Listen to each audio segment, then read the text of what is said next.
First time in a long time, but back like I never left. Taking each day as it comes, you know me, I don't read ahead. Watch me burn down everything, BDE on the TV set. When I'm in control on the road, you can never really know what's up next.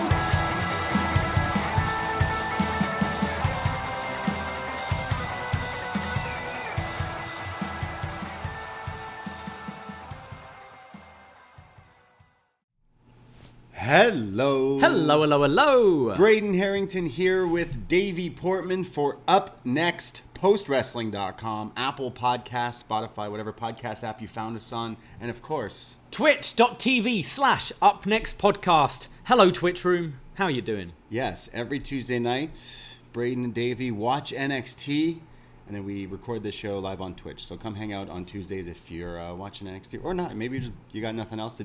Maybe you don't watch NXT. You just want to listen to us. Don't blame you. And you can also do the same thing Wednesday nights, where we talk all about AEW Dynamite, BDE Elite, and that's on this feed too. So welcome, and shout out anyone who listened to our free feed review. Halloween 4 was out. Yes, happy Halloween. Yeah, just gone. Yeah. How was but your it's happy... Tuesday. You missed something, and we can't do a show without telling people what we are. What's that? We are your NXT friends. Friends. There we go. Friends. Yeah. We're your NXT friends. Yeah, till the death. All right? Till the what did Bron Breakker say later tonight? He said, or die trying. Yeah, exactly. We're your NXT friends or die trying. Yeah. Welcome. Yeah, we're NXT up next. I mean, and we watch NXT, and it's my favorite show in the whole world, and we'll talk all about it. Spooky season's over. You took down the cobwebs. Yeah, I didn't want to. I felt you were gonna let them linger. Oh, I think. No, I like spooky down. stuff. Yeah, we do, but yeah. like it's move on. All right, got to get the Christmas tree in, don't we? I've heard Mariah once. Oh no, I have at karaoke. Yeah. That happened. She's creeping. Yeah. It's time. It's all of a sudden now it's Christmas time. No, I usually wait till December, and then I'm scrambling. I think December 1st get stuff up. Yeah. Then I scrambled on gifts and stuff. Will it come in time if I order it now? Maybe I should think ahead. I don't know. Yeah. Now's your warning, you people, you late shoppers. I guess I don't know. Yeah. How was Halloween weekend? It was all right. Yeah. Yeah, I worked Friday and Saturday at the bar. We had karaoke on Saturday. Which your bar usually doesn't have karaoke. No, they're thinking of doing it monthly now. Yeah. How was it? It was good. It was fun. Yeah. Karaoke at your workplace. Yeah. So I mean, like you were working. The night it was fun. Like we're back to full capacity now, and it's the first time I've seen it like at full capacity, which is kind of cool. But not the like best crowd in the world. Right.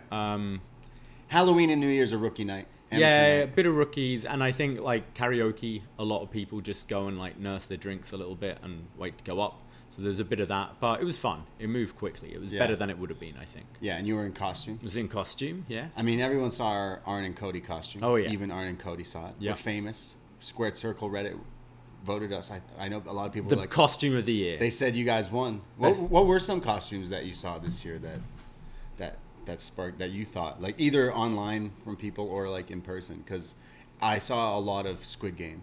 A lot of Squid Game, obviously. I've been enjoying like the family ones at the moment. Like I saw one where a dad is dressed as an ATM machine and like his kids and his wife are all like dollar bills. Yeah. And I like that. I like creative group ones. They're always good. Yeah, that was good. I went as Arn with you when you were Cody. Slightly nurse as well. Yeah. It's always a good one. Yeah, that's always a classic. Yeah, the sexy Squid Game was a hot one this year. What are you? Oh, What are you? The bit of gingerbread or something? Actually, so there I saw. I went to this crazy huge party on Saturday. Shout out Promise in Toronto. They're kings, and they put on this like 3-level fucking crazy thing, and there was a group that were all Squid Game characters. So like a few of them were the soldiers and the pink things with really well done. Like clearly they had made them themselves or something. There was then guys dressed as who looked actually like just people from the show. Like, so everyone clearly in this group was like, okay, actually you're going to be this person and you don't look like anyone, so you're going to wear the mask. It was almost like that. And then with them there was this guy who was like kind of jacked, but a small little dude. And he's not wearing a shirt, but he's wearing like pink kind of I don't know. I don't know how to describe it, but kinky gear. Right. But with the Squid Game thing, like, so he was sexy gay Squid Game. And I was like, dude, your costume is fucking, that was pretty funny. So I did see a lot of Squid. That was probably like everywhere. I went into our old Korean supermarket the other day, and they're selling the like biscuits to cut out with all the shapes. Yeah. There's games now on the phone that you can play. Yeah. I saw a lot of that. You always see saw a lot of Frankenfurters. We saw a lot of Street Fighter, Mortal Kombat like characters. Like if you're like in great shape, I would dress like a Mortal Kombat character. Not like Chun-Li is Street Fighter. I don't remember some of them. I can't remember. Yeah, and we reviewed some of them. Yeah. I just dressed spooky. I just cheated. I knew I was going to like a party where I'm going to be, jumping around. So I just wore a classic old skeleton shirt.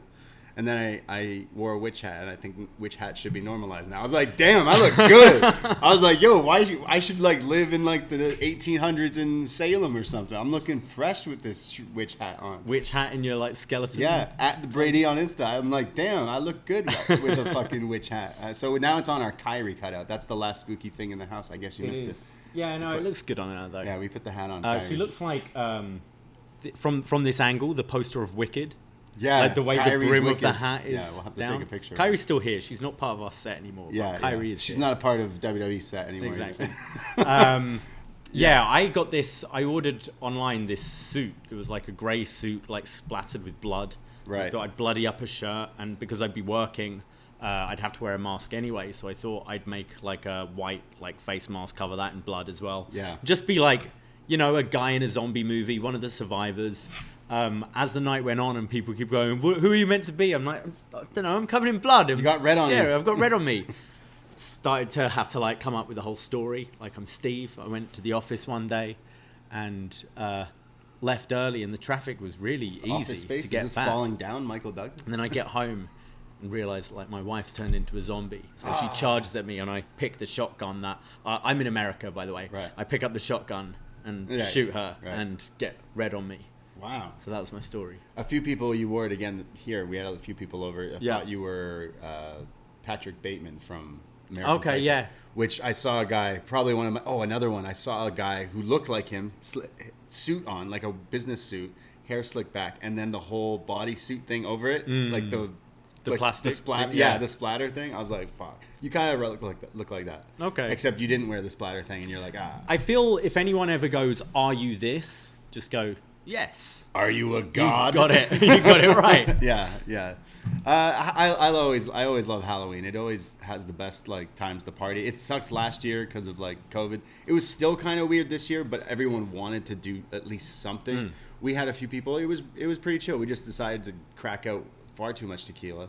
I mean, we can't do a show without talking about how you did something you haven't done in a long time, and that's be in charge of making the punch. Oh yeah, I made the fuck up juice. The Halloween fucks juice. The Halloween fucks juice. Yeah. Yeah. You made a witch's cauldron of just a whole bunch. As we were watching Halloween H2O at the same time as John Pollock, who was texting us like, "Happy Halloween, love the review. Look what I'm watching," and we were like, "Yo, we're at like the same part of the movie right now. How weird was that?" It wasn't like on TV or anything. Yeah, had like shark's fin. Yeah. Yeah, we just love LL. But yeah, made the punch. You made the punch. Switched it up a bit this year. Yeah. What did we have? We had raspberry Bacardi, Malibu, a load of your shitty vodka. Yeah, there's some shitty ones. A couple of cherry White Claws. Yeah, I think adding I was like, add White Claw, it's more alcohol and it keeps it bubbly, so it's like nice, and it was great, but definitely fucks you up. Some triple sec was in there, some ginger ale, some cranberry. Yeah, it was good. Some people got real sloppy. Yeah, one person got real sloppy. It wasn't us. No, like we were behaved. We were okay. Yeah, it was nice. We had some people. Saw Jesse from the Six. Scared him off. Yep. He got. I said, "Come have one drink. Get in my Uber. We're going closer to your house anyways." And he's like, "Nah, I'll take the Uber, but I'm out of here." I was like, "Ah, I want to hang out." There was a bit where a load of you went out for a smoke. Yeah. There was just like 4 guys left in here. Yeah. And I'm like dancing away, and Jesse just goes, Wow, some party. You look around and you're like, oh, fuck. Yeah, a little depressing. Yeah, well, then we went to karaoke, and then they're like, sorry, it's too busy, you can't sing. So we're like, all right. Just had Indian poutine. Yeah, true. And more drinks for some reason. I don't know why. We did shots again. Yep. Even though we didn't need to do shots again. So. It's Halloween. Yeah. Yeah, it is a good time. You can't have Christmas parties like that. I mean, you could, but like they're not as fun. Everyone's in costume. Oh, you do like silly sweaters and stuff. Yeah. Yeah, true. Like in Halloween Kills. Yeah. What, Judy Greer? Yeah. Yeah, so Halloween's always a gas. We had a fun time. We had a little party. We had all the spooky movie reviews, like I said, on the free feed. You can check out Halloween 4 if you haven't already. The Return of Michael Myers with John Cena. Shot in the Dark, also on this free feed every week, where he talks all about the other stuff. But we have so many shows, because the month of October is gone. We did so many scary movies and spooky stuff. Best match ever, casket match. Halloween Havoc 96. The Exorcist. The Exorcist, Yeah. Child's Play. Yeah. Dead Set. Yeah. Twilight Zone. Yeah. Fuck. We did Halloween a lot. 4. We were killing it. We Yeah. did all the spooky stuff. But someone out there... Big E's title loss to Bo in Dallas. NXT 2013 on It Was Next. Yeah, true. That's spooky. Scary times. Yeah. Well, it's Boo Dallas. it's time to move away from all this. It is. We need to go away from spooky season. We need a bit of a cleanse after Yeah. spooky season before we get on into Christmassy season. So it's November. So Yeah. we're going all over the place. I already in say November. we have quite a big show announced that we'll get into for November, but we have locked in a show for December that's going to blow everyone's mind. It's going to be our highest Patreon month in December just because of this show. Oh, right. He's agreed, and that's all. I can't even say. I've said too much. Okay. I can't say anymore, but we need to talk about what's going on right now in November because it's We've got Santa Claus on the show. Is that what you're saying?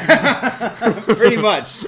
He's someone who loves Christmas. He's just retiring. As We're getting the Chris Jericho interview with Santa. much. Yeah, that's what we're getting. Yeah, cool.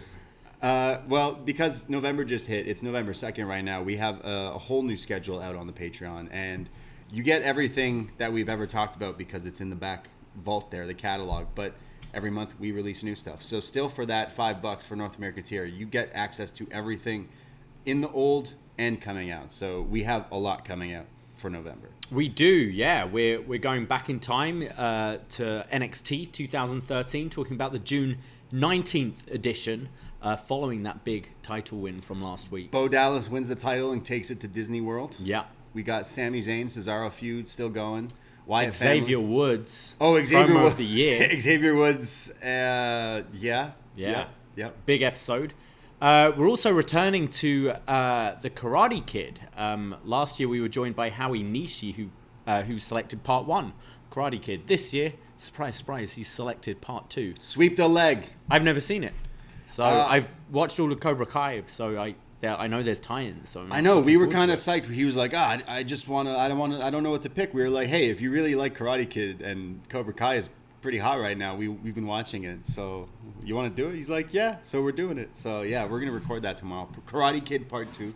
That's gonna be lit. We've got another best match ever coming on the show. Is Post Wrestling's Wei Ting, and he has selected the SmackDown 6. So we're going to be talking all about the best matches of the SmackDown 6 with Wei. Yeah, we have to talk to Wei before the show, or to everybody here at upNXT Podcast. Let us know who is the SmackDown 6, because there's some people who want to say it's Edge, it's Kurt, Ray, Kurt, Eddie, Chavo, Benoit. Yeah. So it's Chavo. It's not Brock. It's not Brock.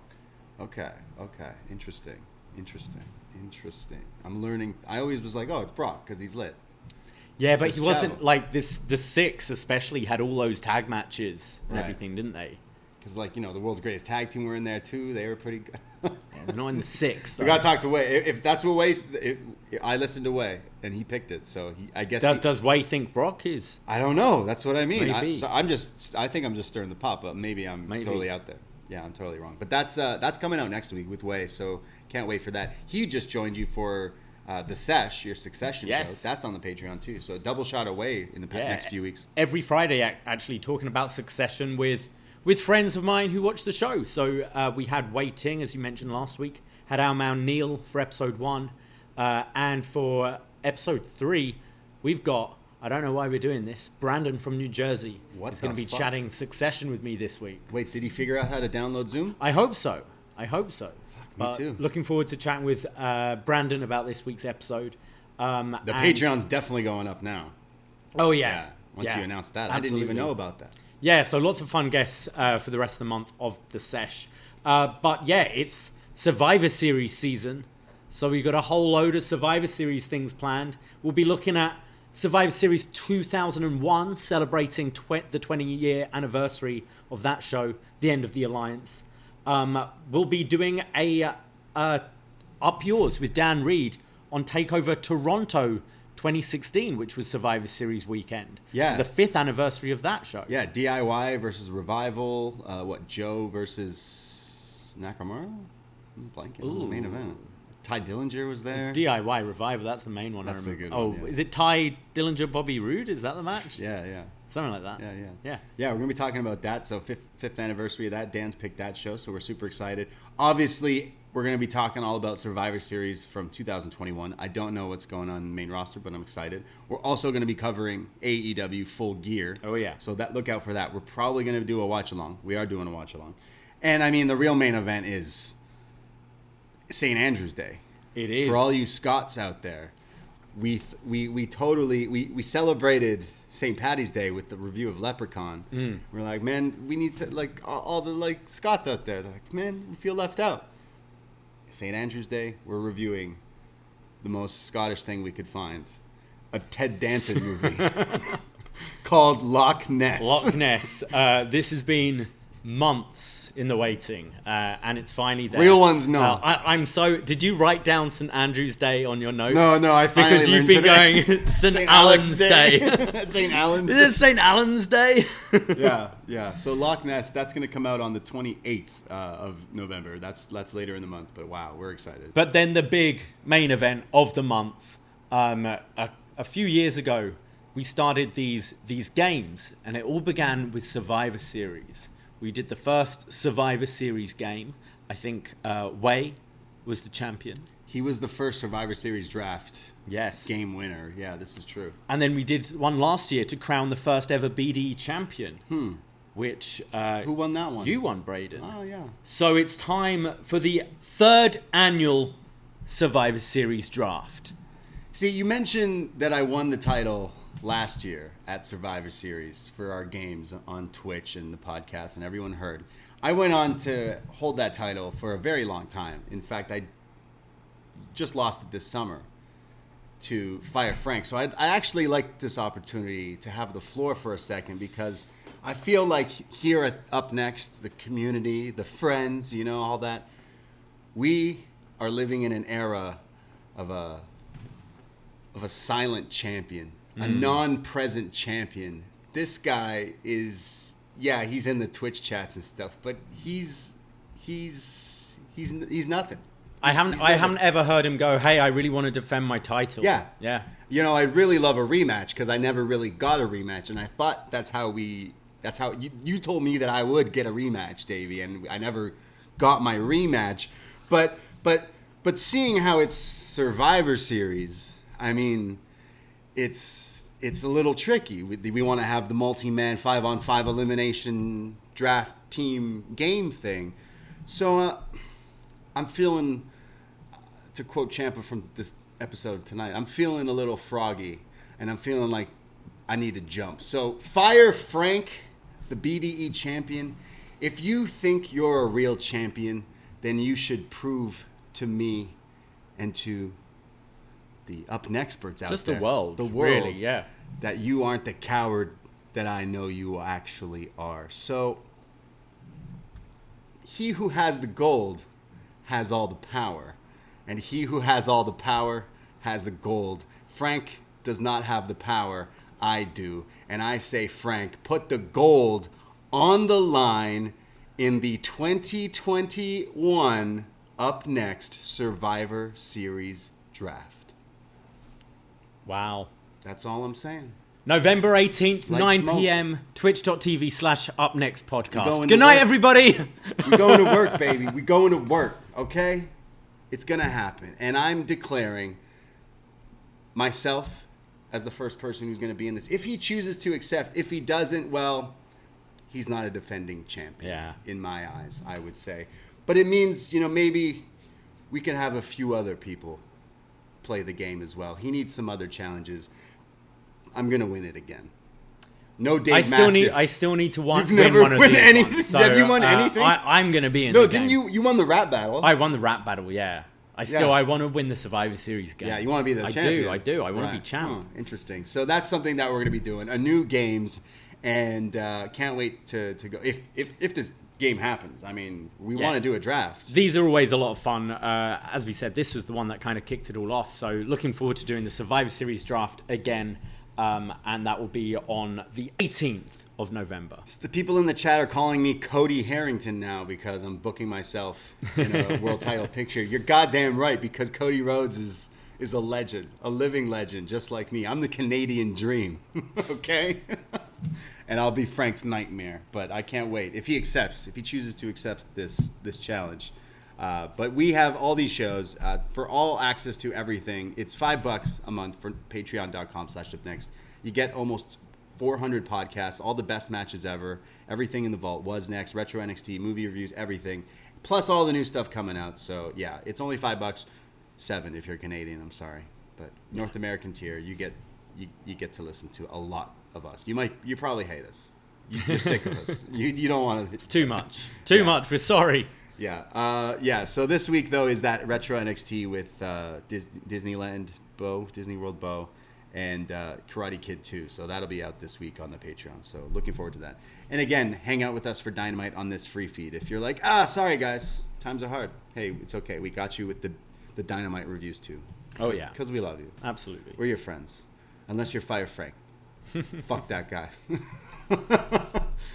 Should we talk about some NXT? Is there anything going on? Has anyone bought the Ring of Honor library yet? I don't know.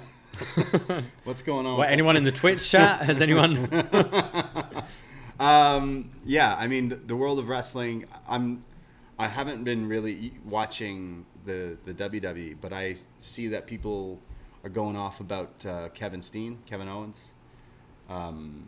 Like he's been highlighted in Monday Night Raw again. Is he in a main slot? So he was in the kind of closing segment last night with Big E. Was in the main event with Big E, and Seth interfered, and Kevin went for the pin after the interference, and then when they're showing the replay after the match, Big E's like, hey, you saw what he did to me, and you tried to go for the pin. And Kevin Owens is like, no, I'm clocked my head. So he's like being featured prominently again. Right. Yeah. And there are also sort of little nods to like kind of playing with him leaving a little. Yeah. They mentioned Mount Rushmore and stuff like that. Yeah, I've been seeing the Bucks and Cole tweeting about Mount Rushmore and stuff like that, or little things like that. So I'm like, there you go. There you have it. Kevin Steen is all elite. I don't know. Like the fact that they were teasing it on Raw makes me think he's not. I feel like he would stay for life, really. But again, I would love to see him wrestle these people. Yeah, it's great him being used again. I actually quite enjoyed Raw on Monday. Yeah. I stayed in and watched it and actually didn't think it was bad for once. No, it's all right. It's better than tonight's NXT, I'll say that. That's not saying much, No.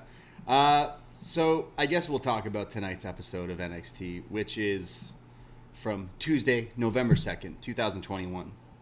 We start off some recaps of last week's Halloween Havoc, which we have a new champion. We have a few new champions, a lot of new champions. In fact, every title changed hands except the world title. Champ is still the champ.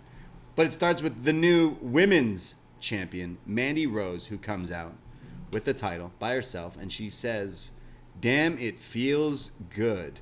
And we get some "you deserve it" chants and some "no, you don't" chants from the crowd. She says, I know, and I told you, I'm the baddest bitch in the goddamn company.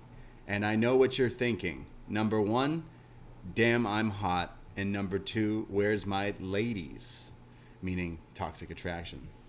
Where are you? And then the camera cuts to the back, and JC and Gigi are attacking Zoe and Io. No, sorry, just Zoe. Just Zoe. Just attacking her. and then they do the classic heel laugh as they walk off. And Mandy says, "We run NXT, and no one's gonna stop us." Cue Io Shirai's music. She comes down. She says, "I don't like Zoe, but..." Yeah. I don't like Zoe. Yeah, we figured that out. Yeah, she's just been beaten up, and you're like, I'm going to go to the ring. I don't like her. I don't like Zoe, but I don't like you even more. So Mandy says, "Yeah, well, how about we do this right now? This isn't the old NXT. Get a ref out here." And as Io looks to see if a ref is coming, Mandy cheap attacks her, just beats down on her, sucker punch.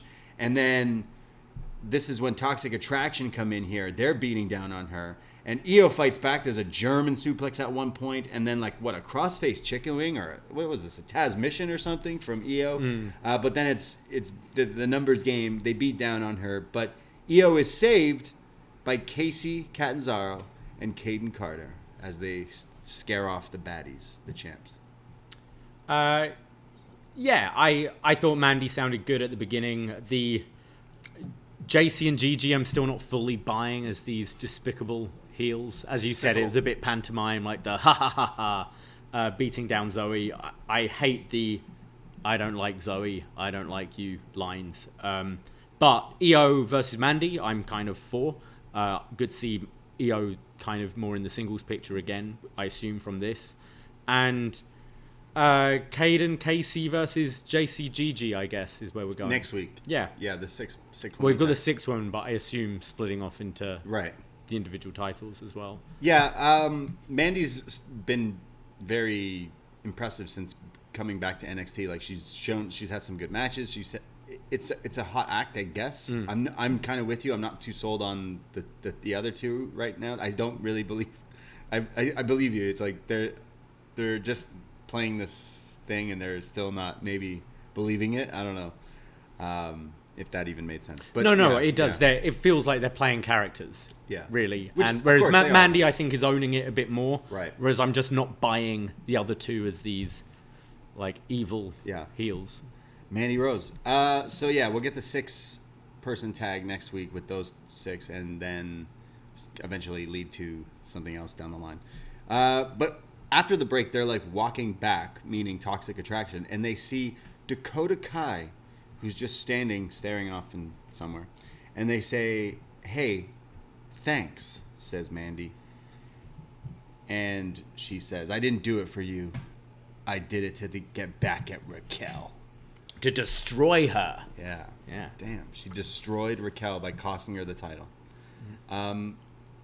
Also, she had something on her face, yeah, she's doing a bit of a different look and a different character. A new attitude. It's like a comic book or video game art makeup thing, a starry eye or something. Well, we go from that for fuck's sake to the poker room, part 1. Fuck, man. I don't even know where to begin with this. Okay, we've got Aussie Aladdin playing poker. Duke Hudson, the poker guy, he's like, hey, he's got his poker room and there's people playing poker, and he invited Cameron Grimes to play this week. So Cameron Grimes is here. Hey, is this seat taken? He comes in, he sits down. Duke says he's easy money, meaning he's stupid. So they start playing, and then he's like, hit me, and Cameron's pretty much acting as if he doesn't even know what's going on, but then reveals oh yeah, I kind of do. It's by accident. They're playing it all as luck the whole time. Grimes actually has a line here which is from Jake Roberts where he's like, "You want to play 21?" And he goes, "Oh, I got 22," which is kind of making out that he doesn't understand the game. Right. But Jake Roberts apparently did this in the Heroes of Wrestling promo when he was drunk, and he said it, and people were like, "Oh, I think he doesn't understand the game," but he meant a 22 caliber gun. Okay. So Grimes pulling that out is kind of maybe a little wink that he knows what he's doing and he's playing dumb. Okay, right. Yeah, all right. I like Grimes. He's in this character for a while. He's the only thing that made this enjoyable. Yeah, I don't know. I don't. Okay, who in WWE thinks guys dress in gold waistcoats topless at what screams poker about this outfit? Australian Aladdin. Yeah, it is. It's Aladdin when he's come out the Cave of Wonders. He's a prince. He's like, I don't know. It's weird. Yeah. Who dressed like a tuxedo? Why is this guy not in a tux? He should be like dressing like Bond or something. Yeah. He looks very odd. I hate it. I hate it so much. Yeah, me too. Well, there's more of it. So And Duke is also being a right like prick to Grimes over the like women he's with. Right. He's like, oh, you're gonna bomb out in this game just like you're bombing out with all these women. Yeah. He'll talk to he'll be chatting up women later, I guess. Yeah, sure. We go to Dakota Kai, who's now coming out. She's again got this new attitude with the New music. Yeah. It's the old one, but with these screams over it and a little heavier. It's like when they turn Johnny heel, they're like, yo, you can't have the baby face music, so let's just add so then they give Dakota the same guitar riff that she had, but now It's like a female screaming. It's like, yeah. Rah! I don't hate Johnny's and I don't hate Dakota's, especially if they're supposed to be it. these bad guys, yeah. But we all love Dakota, so it's just weird that it's booked this way still. Well, Dakota Kai is going up against Cora Jade. With the streak. Oh, yeah. She's undefeated. or she's just on She's had a bit of a streak. She's She's just had on like the streak. 3-match winning streak or something. Yeah. She, I don't know if she was skating this week, but she's got her little skateboard. And Kai attacks her pretty quickly here. And Jade fights back, though, off the top. Hits her with this, like, snap Rana. And then Dakota comes at her. There's some sort of botch with a sunset flip that just went like all over the place a few times, and then the Cora ref like went for a pin. It was like from a pinning like combination, and the ref just wouldn't count. She's like, no, shoulders aren't down, and threw it off. And then it got like really just confused and sloppy. There was like the scorpion kick. Is it the scorpion kick she does over her head? That was just like completely gone. It just kind of fell apart. The whole thing fell apart, and then it's the pump kick in the corner, and Kai wins it. But yeah, definitely not the hot match I thought Dakota would come back on to. Yeah, Dakota's playing this, like, she's definitely playing a different intensity, and she kept doing these twitches as well. Didn't dig it. Not too into it. I was surprised we didn't see Raquel either, so... well, Kai then after the match beats up Cora Jade and then puts a table over her like outside the ring, and it's almost like she's gonna double stomp it, and then doesn't, and that's when you said she's like twitching and like it's like thinking about it. It's like she then took her skateboard and just gave it to her, and it was like she was gonna kill this girl, and then was like no, but she's doing this twitchy thing, like she's this deranged character now. Yeah, love Dakota Kai, but this ain't it. Definitely, this was not it. Yeah, we'll see where it goes. I wasn't a fan. The match wasn't great, but I'll give it a couple of weeks with the character, but not a good first impression. The streak's over for Cora Jade. Now she's like Trey Baxter. Yeah, loser. A loser. No, that like should be the boyfriend. They got to get the superhero gimmicks. Yeah, I do like Cora Jade's music. It's like a Blink. I've already said it, but it's like a Blink song or something. But anytime you hear it, you just picture her riding that board for 3 seconds and then getting off it. Yeah. Anyway. Also, where was Trey? Where was her boyfriend? Yeah. You could have came out and saved her. And then Dakota beats him up. That would have gone. He's a loser. Because that would have helped get the heel Dakota over. Like, whoa, she's mean. We go to Robert Stone. He has an open challenge for Xyon Quinn later tonight because he was embarrassed last week. Actually, Robert Stone had a case. He was just attacked at a party for no reason by Xyon Quinn, who put him through a table when he was dressed as Elvis. So he says, I want to meet you in the ring because I have a challenge for you. Doesn't say a match, but I have a challenge for you. Mano y mano. So Robert Stone and Xyon Quinn later tonight. Can't wait. Yeah. All right, so then we go to MSK, who are sitting at a bus stop. Yep. Picture Forrest Gump, because I believe that's what they were going for. They're kicking it like Forrest Gump, waiting for the bus. And that sounded like the opening to Fresh Prince or something. They're chilling, and they say, wow, we lost the NXT tag team titles, so now we got to be in the hunt. And Wes says, yeah, I forgot so long what it's like to be in the hunt. We're at the lowest of the low, but we know it's going to work. And they start talking about how they got a friend who helped them. And like if we help him, he's helped millions. In fact, he's the one who came up with the legend of MSK. And Wes is like, man, I forget, how did we come up with this? How did we get this name? And then he's like, I'll tell you, the legend. When we were kids, remember? It's like the story goes. And then a bus pulls up. And the bus is there, so we can't see them anymore. And then the bus drives off. And then Nash Carter's like, and that's the story of how we got it. And they go, oh, whoa, we missed our bus. That was our bus. Want to just walk instead? And Wes lifts up his... They actually went, oh, shit. Oh, shit. They went, oh, shit, we missed our bus. Wes lifts up his fanny pack and goes, well, want to walk? At least we got supplies. And then they go, yeah. And then they go off and walk. Nice. What do you think their supplies are? Oh, I'd probably just some candy or something. I hope it's weed. Yeah, of course. Yeah, I like these guys, and I don't like what they've been doing in WWE so far. Like with their characters, their wrestling, they're amazing. They were amazing before they got to WWE. Yeah, and WWE has WWE'd them. NXT, Kevin Dunn, whoever is creating this story of that, like I feel like Nash, Carter, Wesley, whatever their names were before, Wentz and I'm blanking now. They're dead names. They seem to me like cool people. But for some reason, when I watch them on the TV portraying these characters, I do not think the same thing. I got to say I can't say they were any better in Impact. Okay. Like beforehand. It felt cheesy to me then as well. Okay. They seem like nice people, and I think they're good wrestling, but yeah, I find it cheesy. Yeah.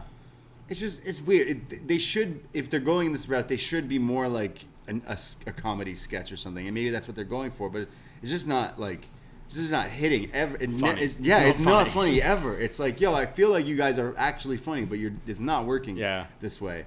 And I hate the thing. And WWE's been doing it with Matt Riddle and Randy Orton. It's like Michael Cole's got to say, oh, Matt Riddle is on fire tonight. He's smoking tonight, or like just like so many of these like puns. It's like, okay, we get it. It's fine. Okay, all right, yeah. I agree. Because MSK are great in the ring. I don't mind this running gag though of not knowing what MSK is, because they've done this a few times now. I think that's funny, but I agree. There's a bit of a disconnect for me where I'm like, you guys are kind of dorky. You're a bit lame. Who's this third person? Are they talking about Matt Riddle? No, it's just a throwaway for this story. So are they going to continue on the hunt again? I guess I guess so. They didn't seem too bothered, did they? No, because they're smoking up. They're fine. No worries, bro. Like, fuck, I get it. Like, yeah, like a stoner gimmick. Every RVD, right? I think stoners can agree. Everyone loves RVD because. He wasn't ever too, like, I don't know. He had a cool factor. Maybe it's because I was, like, 15 when I watched RVD. Maybe I wouldn't think the same thing now. But, like, there were times that... I will say I did enjoy Matt Riddle on commentary yesterday. Okay, yeah. I do He's like Matt they're Riddle. Watching the match, and he's just everything like, wow. Oh. And he goes, well, how many kicks was that, Randy? I do like Matt Riddle. I do. I'm sorry, but I do. I'm not sorry, but like, fuck, yeah, I do. But when I listen to commentary, whenever I have watched, I don't know. I saw him come out on a camel, and I was like, yeah, he's okay. great. I'm like, that was pretty good, and I was pretty high when I watched it. So I was like, okay, you got me there.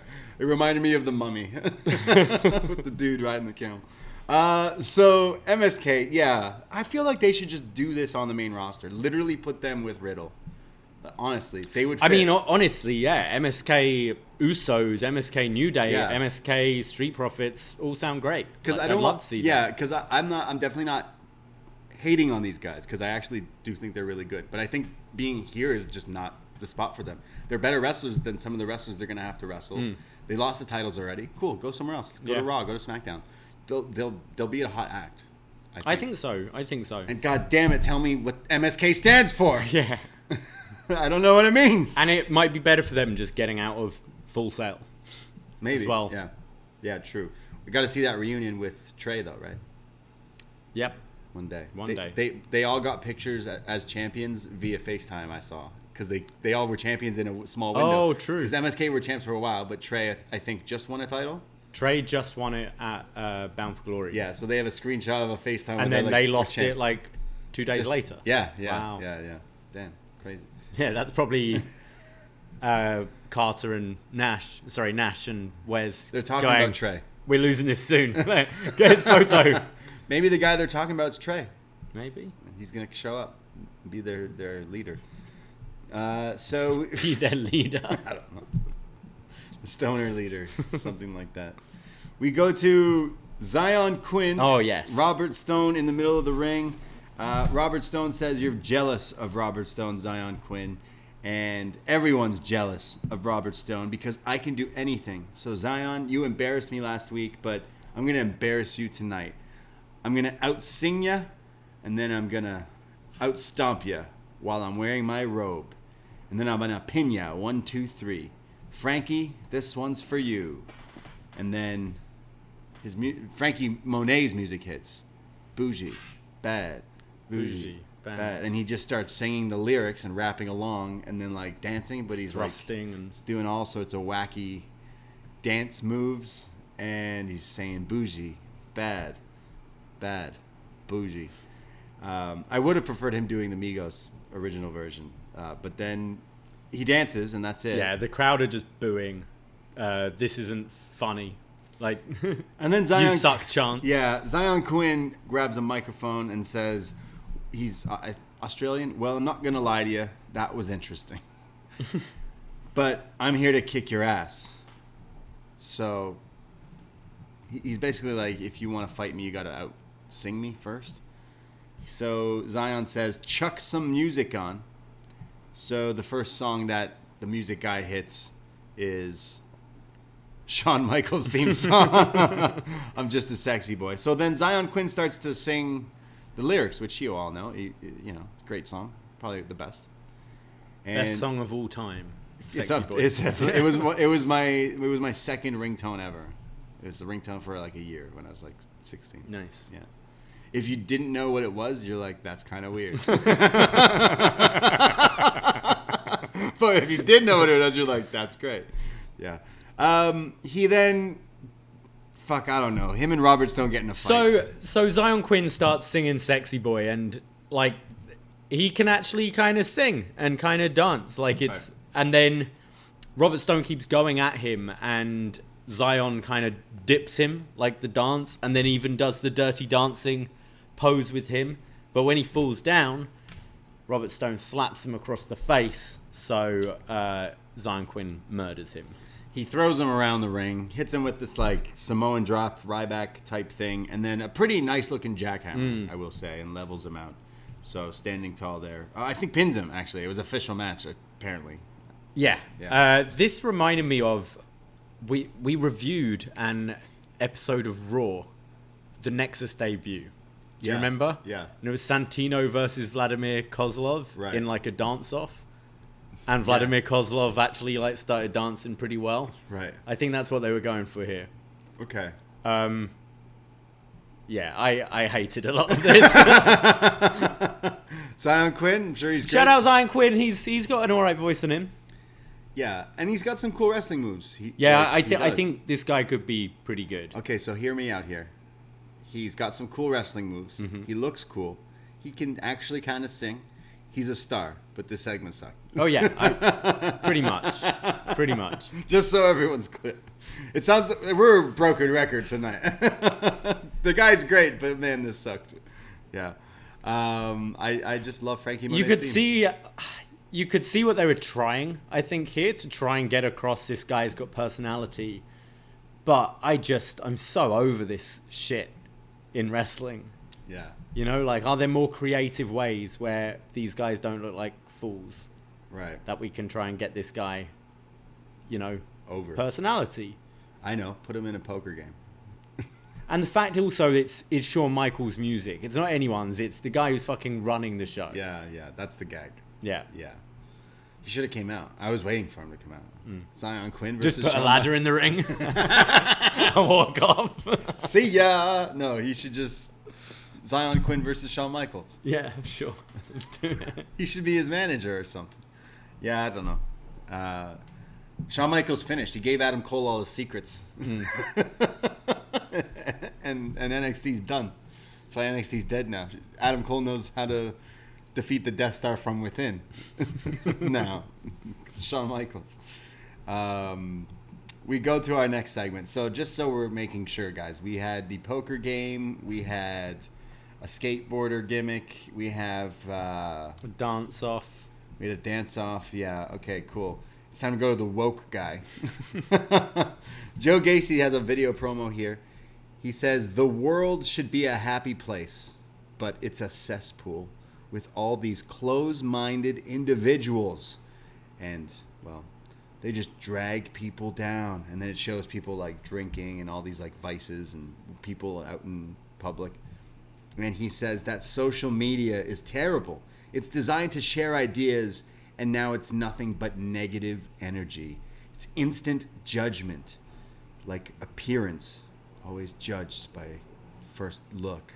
Well, that is not inclusion. Why? Why? As it shows slowly the face of Harland. Why? Is it because he's tall? Is it because he has tattoos or shaved head? You alienate the man without giving him a chance. That stops now. We will change the world together. As it like shows them again, like the glasses there with them together. So he's definitely being a team. It's his heavy. Yeah, I think this is great. And it actually gets you kind of interested in seeing Harland in the ring for the first time. This act's working for me completely. Yes. And I think he sounds great. This was one of the best things at the show, I thought. Yeah, it actually hit. Everything, the videos that went along with the things you were saying was like pretty... I'm creeped out by it a bit. Yeah, you know, like... Also, is he saying like, oh, Harlan's a large white male and you just hate him and you judge him? Yeah. Is that what he's saying? He looks scary, so you judge him. Yeah. Damn. I mean, he did attack Ciampa, didn't he? He's pretty fucking scary. Yeah. In the Michael Myers overall thing, yeah, you're fucking scary. You Yeah. would probably eat me. I don't know. I love it. I want to see this guy fucking wrestle so bad. I think, but they're doing a good thing with it. Like, they're Yeah. building up that anticipation for it. This feels more old school than some of their other stuff. This definitely is working. You know? And if it's ruffling feathers, because they haven't done anything to cross a line or anything like that. Not at all. So it's like, if it already is ruffling feathers, it's doing a good job. So far, yeah, this was probably the best thing on the show. And it makes me want to see this bigger guy, Harland, Parker Boudreaux, whatever. I want to see him wrestle. He does look scary. But what Joe Gacy's saying is, got to be more inclusive. And this whole world isn't inclusive. We're all meanies. So can't wait to see what happens with that. We see Carmen Lopez? Electra Lopez. Electra Lopez walking backstage with Legado del Fantasma, and she bumps into Xyon Quinn, and she looking all like, oh, I'm very impressed with what I saw, and I could work with that. So she's like letting it be known, like, Xyon, she's shooting her shot. She says, I didn't know you had that side to you, and he goes, yes. I have many different sides. Winky face, cowboy hat emoji. He's smooth. Yeah. That's Xyon Quinn. So now these two are fucking in this new edgy show, right? Where's Santos? You've got to have all these relationships. Because he wasn't there. No. It was just the two of them tonight. Yeah. So, yeah, maybe he'll take over Santos' role. Maybe. Be the leader. Xyon and Aussie with... I don't know if that works, but... We go to... Are you ready? The tag team of Kyle O'Reilly and Von Wagner versus Legado del Fantasma. I think they should call themselves Out There. Oh, for sure. Out There with Kyle and Vaughn. I'm picturing Wayne's World or something. You know how in the old NXT it's like the Ascension, Conor O'Brien? Right. It's like Out There, Kyle O'Reilly. Out there, Von Wagner. Right. The Out Theres. Yeah, sure. Out There, Kyle and Vaughn. Yeah, remember how Kyle one of his friends turned on him, so he was like, I never want to be friends with anyone again. Right. I'm being a solo act. I'm going to be the NXT champion. Oh, hi, Von! It's like pretty much me out of any relationship. I'm going to be single forever. Hi, I'm Von. Hey! You're out there, and I'm out there. Let's be out there together. I'm out there, and I'm loving every minute of it. Out there versus to be clear, they do not call them out there, and they do not mention it's Wade who's like, what? So he has some cool lifting abilities, and they go out for hikes and they drink like a Steve Weiser, and it's like they're friends now. He's like, no, they're not a team. So I mean, yeah, he's right. Yeah. So Von Wagner and Kyle versus Legado del Fantasma, and Wagner's in. Or as my spell check says, Wagon. He's throwing Raul Mendoza around here. They have Kyle and Vaughn do this world's greatest tag team spot, the double team, like splash jumping over on the ropes. The leapfrog onto that's it. Bum. At one point, does Vaughn headbutt Kyle by accident, and it's like a miscommunication? In the corner, yeah. And then it's like Legado trying to take advantage with a double suplex. But Wagner counters double suplexing both of them as they go to break. During the break, they gain the advantage back and start beating down on him. But when we come back, Kyle's in. He's kicking the shit out of Raul Mendoza. Lopez at one point gets on the apron here, and she distracts Kyle, which then allows LDF to gain offense again. There's a huge tope off the top, actually, from Joaquin Wilde, which was pretty awesome. Vaughn gets tagged in, though, and hits a series of moves on both of them. There's a flatliner, an angle slam. Kyle looks as if he's signaling for Von Wagner to go for like a double team. It looks as if he's like, hey, me and this old guy used to do this high-low. Total elimination. Yeah, the high-low thing. You want to try it out? And Von's like, okay, I'll run the ropes. And then he does. But LDF gets rid of Kyle, so Von doesn't know what to do and gets rolled up here. And it looks as if his foot's under the ropes, or they're saying something now, but he gets pinned. Yeah, LDF get the win, but then Kyle and Von are disputing what happened. It says later in the show they say that backstage that they're furious and they're because it was a bad call by the referees. So I think it was foot under the rope. Yeah. But really happy to see LDF win here, actually, because I was worried that Kyle and Von were going to just destroy this team. And do you assume I guess we're getting a rematch down the line with these two teams with the disputed finish, but which team do you see going for the titles, I guess, out of these two? Yeah. I'd kind of like to see it be Legado. Of course. But I guess the rematch happens and maybe Kyle and Von win. I think Kyle or Von are going to fight each other. Eventually, yeah. I don't know. It's really not. I can't say the team's doing much for me. It feels a bit of a waste for Kyle. I don't think Von's bad. I don't think he's done anything wrong so far, but I can't say I'm really buying the team. But that's why I kind of like to see Legado win. The match was fine. Yeah. Thought he's good. Von Wagner's pretty good, legit, but it's just so thrown together. Just the thing last week was so goofy for me. So I'm just like, oh man, Kyle should be champ. Yeah. Kyle should be killing it. I don't know. Sorry, I'll say it again. Go hang out with your friends again in AEW, because that would be great. Just saying. But yeah, Von and Kyle and Von. I picture like they need promos where it's like MTV from like the 90s, where it's like there's different cameras and one's in black and white, and they're like the cool cam, and it's like we've got that promo later on the show with the other fucking guys. Yeah, how could I forget? There's more friends that are great and cut great videos and things that fuck. All right. So we go to Carmelo. Maybe a bit that, like, I did enjoy the last match. Like, it's just, it does feel a bit odd, the team. I just don't care. I think that's it, yeah. But the match was fine. I just don't care about this show. We've noticed. Yeah, we have noticed. Carmelo and Trick, they say they're being interviewed. They say, they cut off Mackenzie and say, please address us as the A champion, Carmelo Hayes. She says, okay, the A champion. He says, when we shoot, we don't miss. We had to go through those Scooby snacks and missions through the scary haunted house and whatever. But this is when Andre Chase shows up, and did somebody say?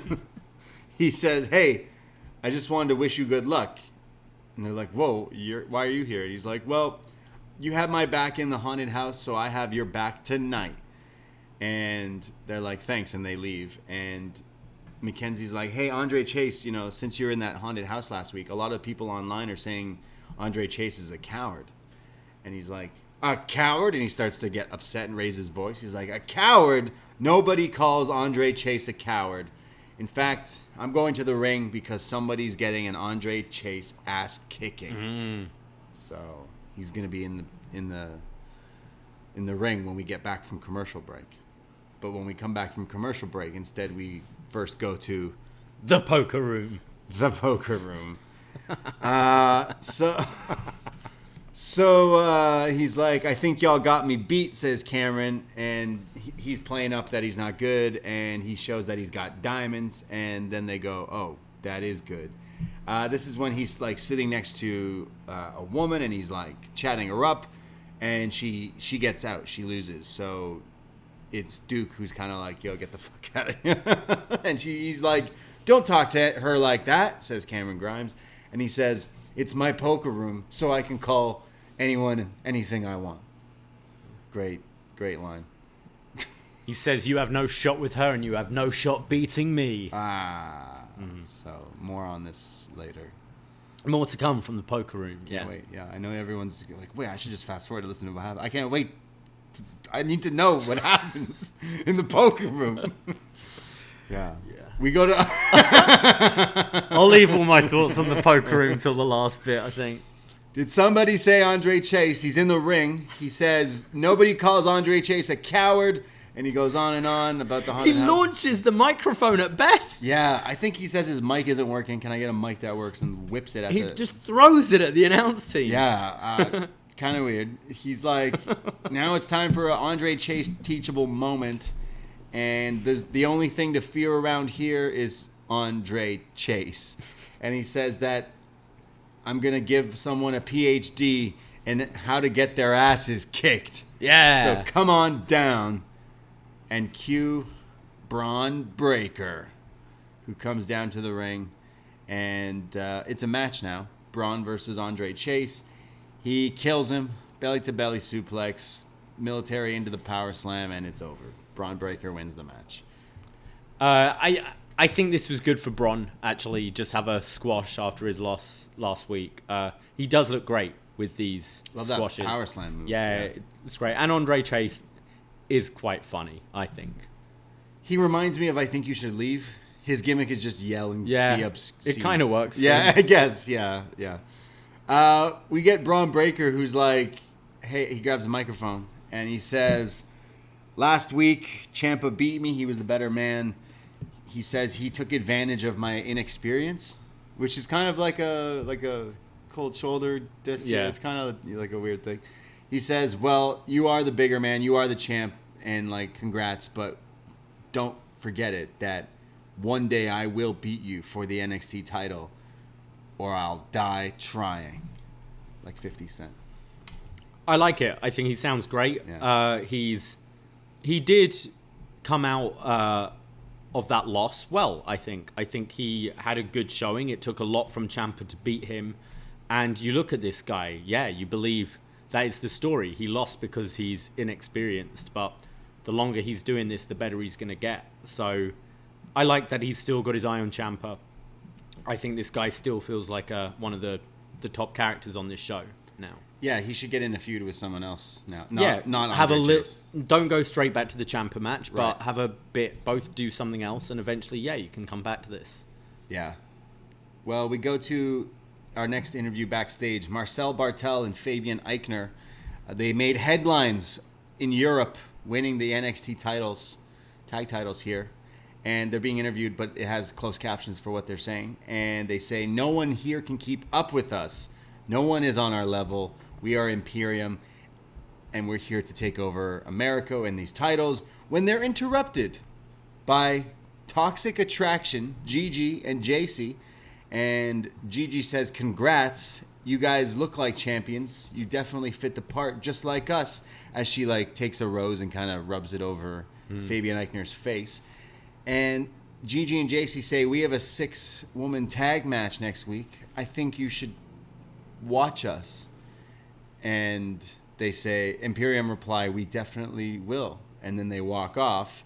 And then the subtitles come back as they say, "The mat is sacred, but America definitely has its benefits." As the Toxic Attraction walk off, and they're kind of they're looking at their bums on the way out. I was questioning it the other week, but Imperium are baby faces now. yeah. We all established Imperium were great because they're great wrestlers, but now they are in fact baby faces. I think they should live up to the stereotype, and next week have like deck chairs out to watch the match. Speedos. They have their towels out there early to get the seat to watch. That is such a European thing. Right? They're there at 8. Put the towels It used down. to be as a kid. Yeah. Like, my dad would be like, "I'll set my alarm for 5 so I can get out and get my towel on a chair before the Germans." Yeah. It's a thing.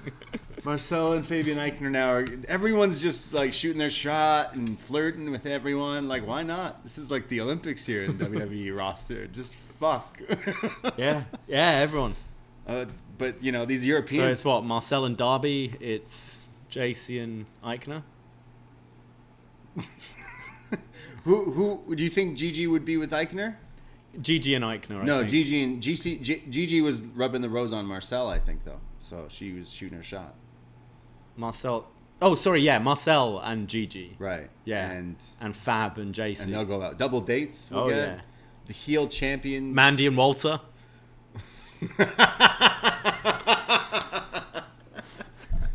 Can't wait.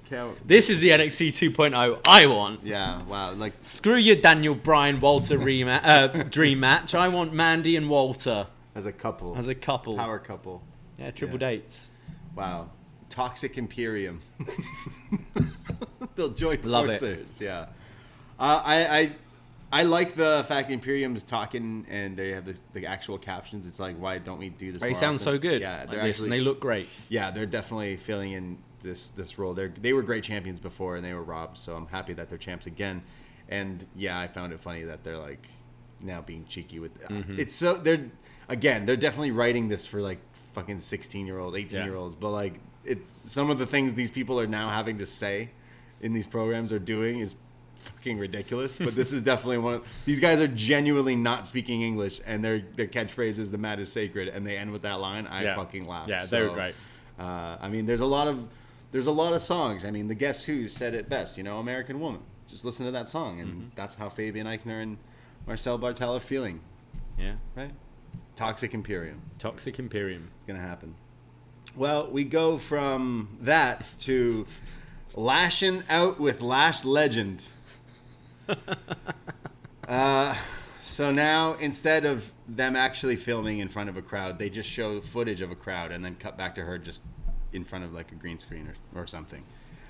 So she starts off by saying she's got a guest tonight, but last week was Halloween, and, well, look at these costumes. And then she makes fun of Kyle and Vaughn's costume. She should have said they're definitely out there.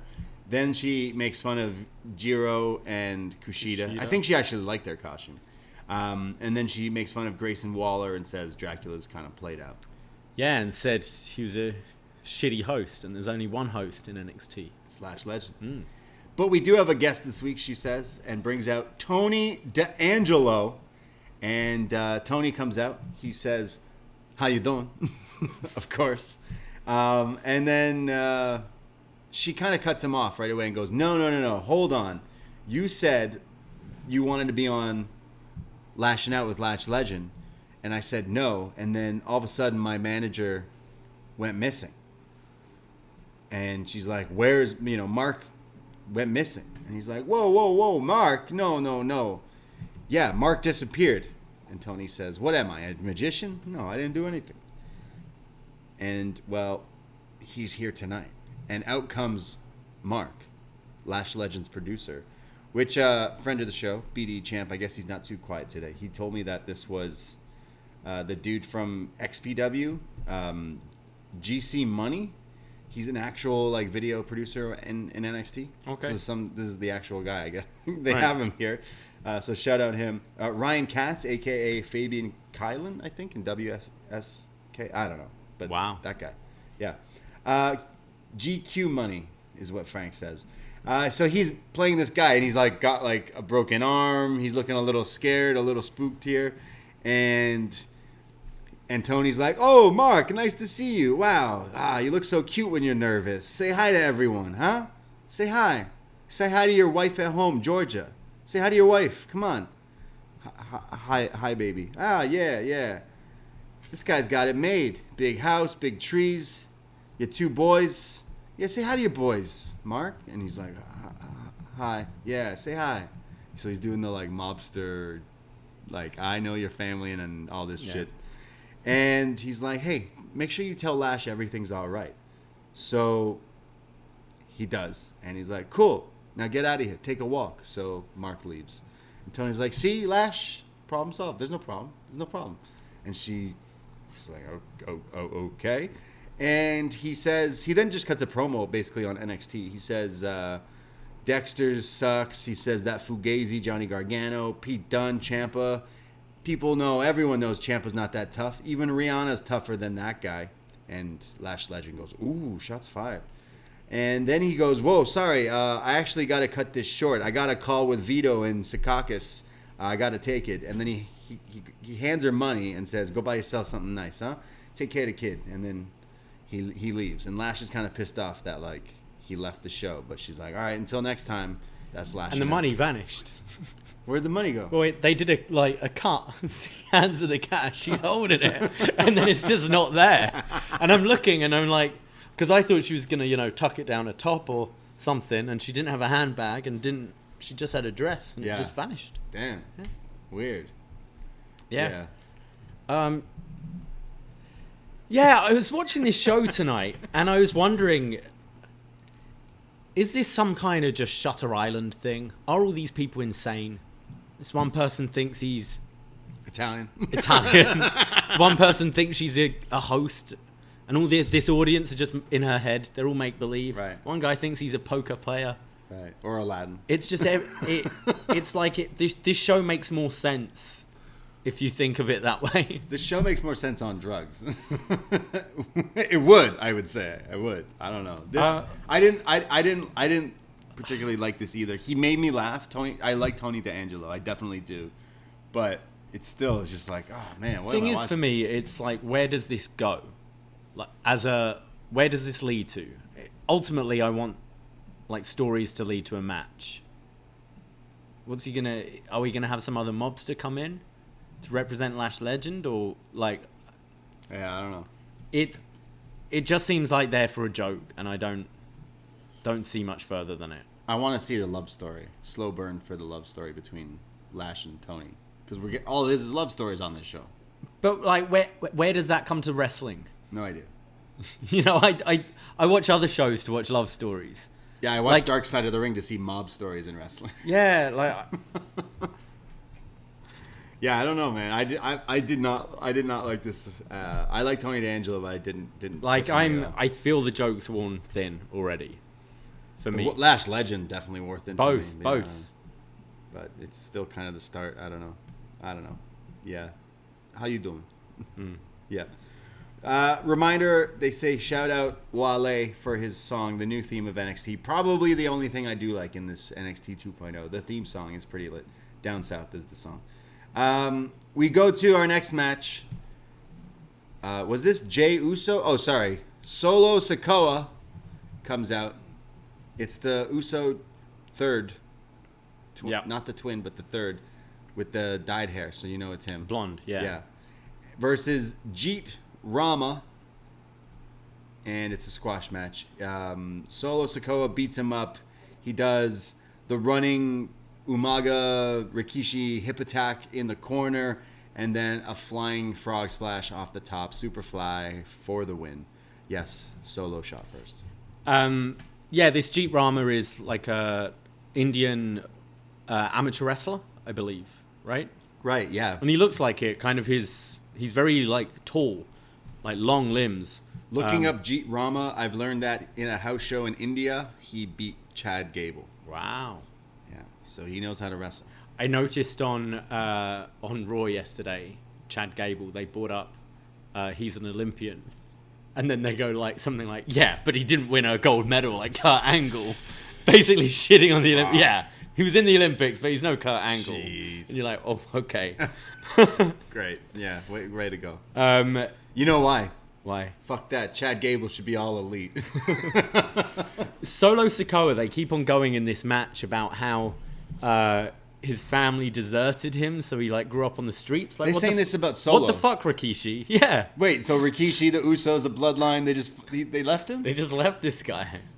They didn't say it like that, but they kind of were saying that though, right? They were saying he had to fend for himself on the streets, and like, Rikishi, what were you doing? Yeah. Damn. Jimmy J, cousin Dwayne. Well, like, come on. I had to explain who Rikishi was to someone the other day at a party. Okay. Someone had dressed. I don't. someone dressed up as Lizzo, but I was like, "You're dressed like Rikishi from the 1990s." Right. They went, "Who's Rikishi?"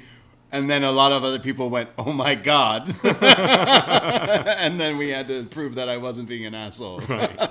Was it a guy dressed as Lizzo? Well, I was being an asshole. Yeah. Okay, that's a bit better. Yeah. It's a bit mean going to a girl. Yeah, sorry. I still was an asshole. But yeah, definitely. I do think Solo Sikoa looks good though. He's clearly got that Uso blood, you know. He looked like looks and just moves wise. He's very literally does. He has their move set, but he does it good. Like, I think this guy looks good. Let me book Solo Sikoa. He does this for like a month, 2 months, and then on SmackDown one time, he shows up and he's like, "Yeah, fuck NXT." He basically says, "Fuck NXT. I'm one of your guys," and like instantly just joins them right away. Like literally just do that and be like, I'm a Roman plucks him and goes, "You're too good for this shit. I didn't need to be in NXT that long either. You don't need to do that." And like that's his just thing. Bring him up. Yeah. You look like us, and you do all our moves. Get Jacob Fatu in there as well. Get Ricky. Where is Rikishi? Why isn't he getting involved? He could definitely do the sort of mob boss, old guy Rikishi, thing. Yeah, definitely. Yeah, back that ass up. He's a bad man. I want that shirt. Piece of the quiche, that one. Back that ass up. Yeah, one side says, "You want a piece of the quiche?" I really don't like quiche, to be honest. No, it's not that good. Sorry, Rikishi's great. Why are you sorry? Did for the wrong. Some people like quiche, man. Someone's so mad. At me, fam. You like quiche? Let me know what kind of quiche, because it ain't it. You know what I do like though? I like steak. Oh, for fuck's sake. Yeah. I like steak, David. Do you like steak? Yeah, my dad taught me how to cook a steak once. Well, my dad taught me. Okay, we go to this video. I don't even know how to describe it. I need to rewatch this. Briggs and Jensen, right? The Mechanics 2.0. They're in a backyard. It's looking like a Florida Georgia Line video almost. They're grilling steak on a barbecue on a grill, and they say grilling meat. It's life. It's a life out here and being tough and eating meat. My dad taught me, and then the camera and the whole screen cuts to the other guy telling a different story as it's finishing each other's sentences. Yeah, because I love when we finish each other's sandwiches. That's exactly they were doing this, like cutting to different things, and they're just out there grilling meat, and then they're like with other people, like telling their story. Oh, my dad always said. So Jensen likes his. Like, well done. He like said, I leave it on for hours, and then Briggs is like medium rare, like a real man. Yeah, really, really weird. He says, "I remember when I became a man," as he's throwing horseshoes on pegs on the floor. He's playing the horseshoe game. Yeah, he's playing horseshoes with some random guy, and then the other guy's like, "I remember when I became a man." And then it like keeps cutting back and forth, and he's like, "Someone tried to take a cheap shot on me, so I ended up like beating their ass or something like that." Yeah, Briggs is talking about shit. We're gonna do that to you now. I'm gonna finish your sentences, whether you like it or not. It's gonna be this is human Mad Libs. Oh boy, this is terrible. He's talking about like tarnishing his family name, but that made him a man. They're talking about being men. Jensen's wearing a Freebird t-shirt. You're not joking. He really was. Good song, but like, fuck. Oh, this might, like, I need to remember this. Everyone remind me when it comes to the worst of the year. Remind me of this vignette. I was laughing so much. I want to put it on as soon as we finish this show. We went off. We went off on Kyle and Von the other week, right? Yeah. Oh, this was ridiculous. That was hold my beer, literally, literally. You guys thought you did the worst fucking video vignette? We'll fucking show you. These guys are terrible. Fuck. Terrible. Why are you telling me how manly you are?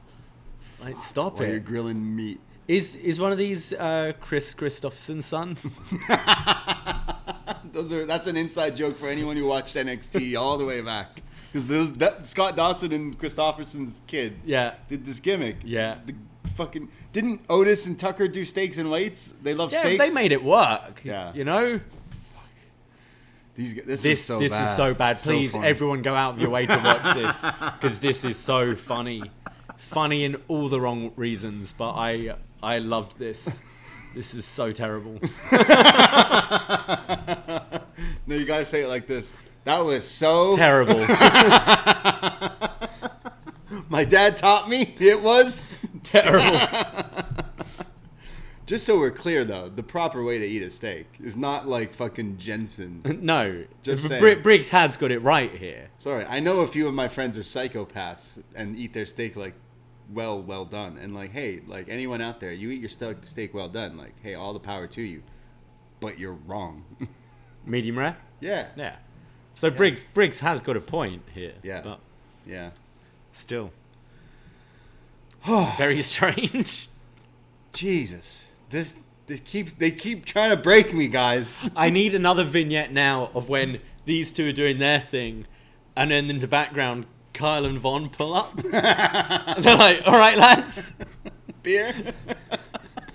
They're cooking meat, eating beer. I want Kyle and Von to like be like, no, steak? No, you gotta come with us. We're gonna hunt and eat like deer and game and elk, and they're gonna form a whole team. The new Undisputed Era will be Men. That's the name of the group. Men. Briggs, Jensen, Kyle, and Von. Men. I see the t-shirt. It's like a silhouette of them like carrying an axe, like a branch over there. Yeah. Starting a fire. Yeah. Just manly. And manly shit. And Joe Gacy starts a feud with them because he's like, you're being that like stereotypical alpha male. Toxic alpha male masculinity, cancel all that. It's bad. I think I'm coming around to Briggs and Jensen. I think I hate this show. Have I said that? We go to in my notes I wrote after that steak segment FFS. I don't know what that means. FFS? Yeah. For fuck's sake. Yeah. All right. We go to back to the poker room. It's Boa and Grayson Waller. What? I guess so. I believe you.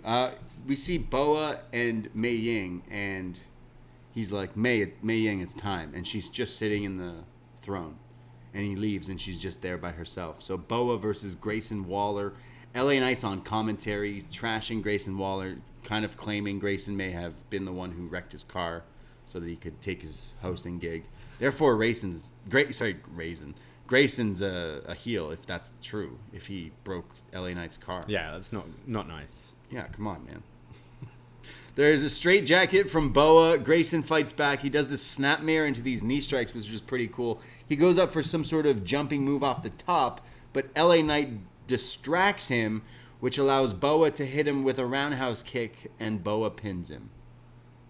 Boa wins. Yeah. Wow. Just great. Yeah, we're setting up LA Knight, Grayson Waller here again. Yeah. So that's feud. But yeah, this was really nothing.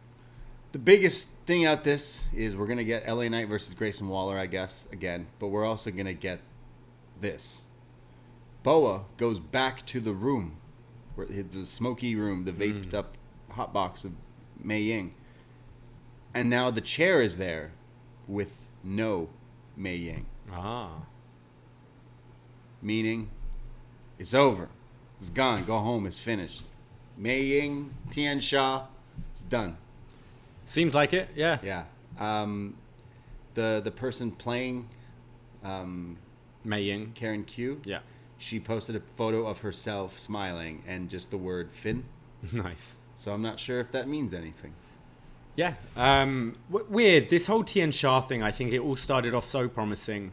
And then really after kind of they move Xia up, it's not known what it is. And it very soon became uninteresting. So it's probably not the worst idea to just kill it. At least they gave it an ending. Yeah. She left. Yeah, she she's left, gone. guys. Boa's won. Boa won. He doesn't need her anymore. Yeah. Damn. He's like, yeah, I was sick and tired of hanging around this room. Well, it's if you want to have her wrestle, you can't wrestle in this gimmick. We've seen it. It just doesn't work. Have Karen Q come as whoever. Karen Q. Yeah. Whatever you want to call her. Yeah. So pour one out, guys. Yeah, Tian Sha. Tian Sha, think of all the good times. Leave the memories alone. I want a vignette of just all the classic. Great.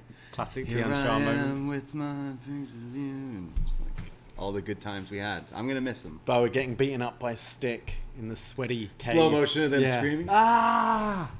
Leave the memories alone. And then it ends with Xia on SmackDown smiling and Boa beating Grayson Waller on NXT 2.0. Just lots of vape. Yeah. Oh, and the animated story about the dragons Yeah. and things. And, yeah. Yeah. Fuck. Leave the memories alone, guys. Yeah. Yeah. I'm going to go listen to Adele later, just in memory of... Oh, Tian a Sha. table came in the other day and we're like, oh, can you put on the new Adele song, please? We really want to listen to it. And I was like, okay. Assuming like it was at least going to be more of her like happy poppy ones. It's Adele. But it's like, did you not sense the mood? Like it was all like upbeat music and then it was the new Adele song. And I was like, why are you depressing us? Yeah. And this guy was like, yeah, doesn't it make you want to cry? I'm like, yeah, but it's Friday night. It's like, I'm trying to get a mood going here, not Adele. Sorry, mate. No, I don't listen to Adele when I cry. I listen to Linkin Park and My Chemical Romance and all that other emo shit. It's a good song though, Adele. Yeah, Yeah, she's good. she's nice. She's good at her She job. just really makes people cry. Yeah, we go back to the poker room. Oh yeah, Is this the last poker room? I think so. Fuck. All right, poker room time. They're playing a different type of poker game. I'm sorry, I'm not really. No, they're still playing Texas Hold'em. Okay, Texas Hold'em, sure. They're doing folds and checks and all these things I don't know. And he's asking Grimes to call it. Now there's other people like watching this. It's just Duke and Grimes at it one-on-one, but they got an audience here. And Grimes is like a little worried. He's acting a little worried. So he's like, you know what? I came here to gamble. So he puts more money in and he's missing things. Duke is like, all right, I'm going to get you. And he says, Grimes, you're coming up short just in life, in love, and the field. And then Duke says, I'm all in. He said, and the felt. The felt? The felt. The hat? No, as in the table. The Oh. felt table. Oh, I thought you said field like It's the like table. no. Okay, the felt. Right. Well, he goes, I'm all in, so call it. And Grimes is like a little nervous, but he goes, I'm all in too. So he puts all his chips in, and it turns out that he was bluffing. And he's got a full house, and he's got two twos. And he goes, did I win? And Duke Hudson looks, and he's shocked, and he says, you beat me with 2 fucking twos? It's censored, though. And Grimes says, yeah, to the moon. And then goes, hey, everybody, drinks on me, as he walks out partying. They're going to go put on Adele. And Duke is furious that he then, in slow motion, throws over the whole table. It collapses, and then it does these like slow dream sequence zoom-ins as he's all mad as Grimes walks off. I may need to rewatch this, but I'm pretty sure the cards that were on the table weren't what they were saying. Right, what they were supposed to What the hand was. I don't think there was a full house there. But anyway, yeah, I hated all this. I just don't. I don't get it really. I think Grimes does his best in all these segments and is quite entertaining, but just I don't I don't need this in a wrestling show. It sucks. It's bad. Like it's just done badly. It's written badly.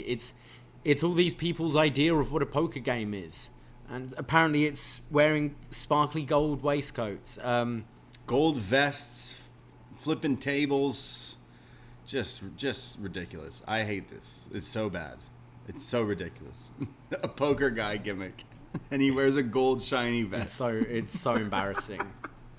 Like I feel crazy watching this show. Flicking through and sees like segment 2, and then like their wife comes in and says, "Oh, I want to put on Bachelor or whatever." Yeah. And I go, "Oh no, but there's this poker game story. I need to see what happens with the poker game. See if Grimes wins the game. Need to see if Grimes wins. What is it? It's a wrestling show. What?" Yeah, I don't understand. I don't know. It's gonna lead to a match now, I assume, next week or something. For sure. Yeah. Wow. So Grimes didn't lose all his money in the poker game. It felt like he was bluffing the whole time, playing dumb. Right. Yeah. Yeah. You want to play poker? Yeah. You don't know how to play. No. So you're gonna take all my money. Yeah, pretty or much. Or do I know how to play? Oh. To the moon. Yeah. Is this over? Okay. Kaylee Ray's in a rage room. Oh yeah. She's raging. She's having just a ragey night here, spray painting KLR, and says she's not just another number here. She's coming back. She's going to take what's hers. And she says everybody's going to pay, and Kaylee Ray is going to rage. So she's excited to rage. Are you excited to rage? Yeah, I think I'm excited for kind of fresh blood in the women's division, and Kaylee Ray's good. So yeah, sure. We go to Tommaso Ciampa, the NXT champion. He comes down to the ring. He says, there's been a shift in NXT. Imperium are champions. Mandy Rose is a champion. Toxic Attraction, they are all new champions. Braun Breaker was supposed to be the new NXT champ, but nobody told Tommaso Ciampa. He says he's the champion. He's proved it. He's the man here in NXT. When he's interrupted by Carmelo Hayes with Trick Williams. Carmelo says, hey, Ciampa, I don't want to be that guy, but I am that guy. You're not that guy, pal.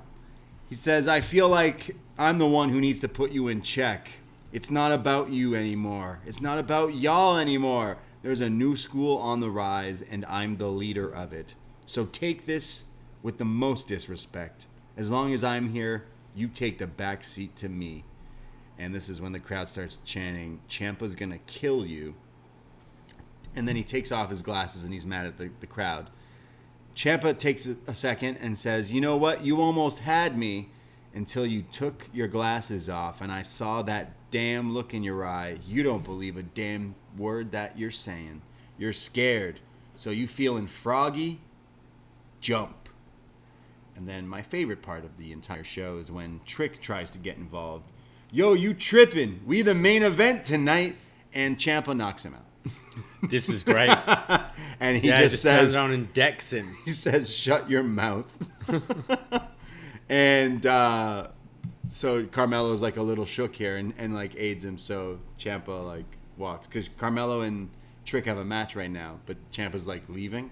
So it's like a stare down between Carmelo, Hayes, and Ciampa. And as Ciampa's walking up the entrance ramp, Johnny Gargano's music hits. Oh my God. DIY again on the screen once again here as Johnny and Ciampa are staring at each other for the first time in a long time. And does Johnny like... Johnny even teases like he's going to throw Ciampa when he's walking behind him. He's like, ah. And he says, you can see they're talking to each other. And he says, it's been a long time. It's been a minute. But like, oh, and Ciampa's just staring at him. The title. And Ciampa's just holding Goldie like, And Ciampa looks a lot serious, but there's like a form of respect here. And then he leaves and Johnny walks down to the ring. But DIY, one more time. I don't want to see them wrestle probably ever, but I would like to see them wrestle as a tag team again. But that's a nice little tease. But as soon as you put them as a tag team, you got to split them. And yeah. I actually really liked this segment. I think Ciampa sounded great. I think Carmelo isn't. I'm not. Carmelo was great. Trick Williams at all. Carmelo was great. But Carmelo was great, and I actually loved Ciampa's line of looking in your eyes I know you don't believe it, because it is. He's being like trying to be flashy, trying to be all talk, bigging up his title with the A title, all that. I think Carmelo actually sounded really good, and Ciampa. The show felt elevated as soon as he came out. The crowd was so much hotter when Ciampa came out, and the nice little tease with Johnny as well. Yeah. I really enjoyed this segment actually. I thought Carmelo sounded great. I thought he's awesome. And then they listened to us. They took out Trick before he could really even say anything. Yeah. So it worked. It was funny, but Carmelo sounded serious. Ciampa is serious. That teases that match too. There's a lot I don't like about this show, but across like Bron Breakker and Carmelo Hayes, and to some extent Toxic Attraction, I do like this. The new guys are trying to take out the old guard. And I wonder if they're going to build on this more. Like, is that, if they ever go to War Games, the thing they do? That's where you team up Johnny and Ciampa, because you have like your Johnny, Ciampa, your Kyle. You could have like an old NXT versus 2.0 right. kind of thing, maybe. Yeah. Because you've got a couple of subtleties, and I think this was a segment that really worked, and Ciampa is a great person to have in that role. And maybe that this was the plan for Samoa Joe if he hadn't been injured. Maybe that was where they were going to go with him, perhaps. Right. Yeah, that's true. It's like aiding the new people, but still fighting off them and stuff like that. Yeah, true.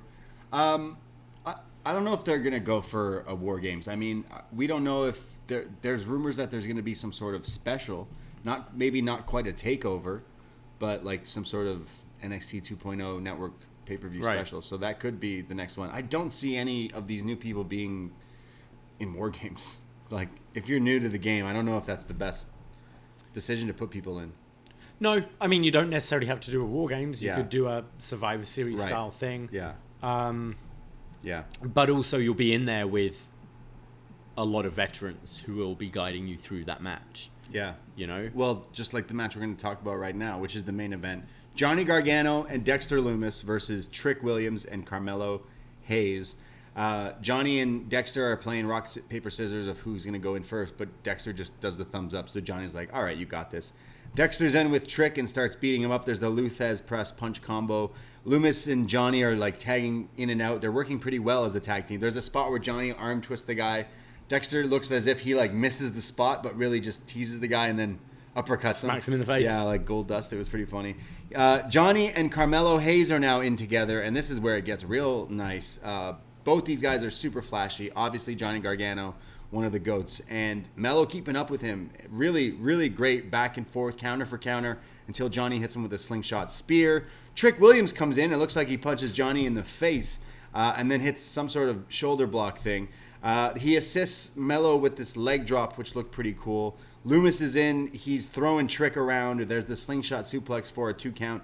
It looked like a 3, but the ref knew it wasn't the finish, so held back on counting it so Trick could get kick out on time. There's then Johnny who gets tagged in, and then he puts on the O.J. Simpson glove. I mean, the Dexter Lumis glove. And then they do super thumbs up. There's super kicks. There's an elbow off the top from Dexter. He's a pretty big guy to do an elbow drop, but it's broken up at the last second. Johnny and Hayes are now having a chop battle, and then there's like back and forth. Again, Hayes keeping up with Gargano for sure. Johnny and Carmelo need to have that singles match ASAP. And then it's Carmelo getting beat up by Dexter with the silence and the side effect. But on the outside, when the ref is distracted, Trick levels Dexter in the head with his boot, allowing then Carmelo to hit that leg drop scissor kick off the top rope. And Carmelo Hayes pins Dexter Lumis to win the match as they celebrate on the apron, on the entrance ramp, holding up the North American title, being like, damn, we told you. We told you. I actually really enjoyed this match. I thought the comedy stuff with Johnny and Dexter working together as a team. We've seen Indy do it, where Indy's done a lot of Dexter's moves. Seeing Johnny do it here was pretty fun. And like a really weird team that you wouldn't really expect. But I think Dexter in small bursts, he's actually really entertaining to watch. And I found this to be one of his more enjoyable matches in NXT.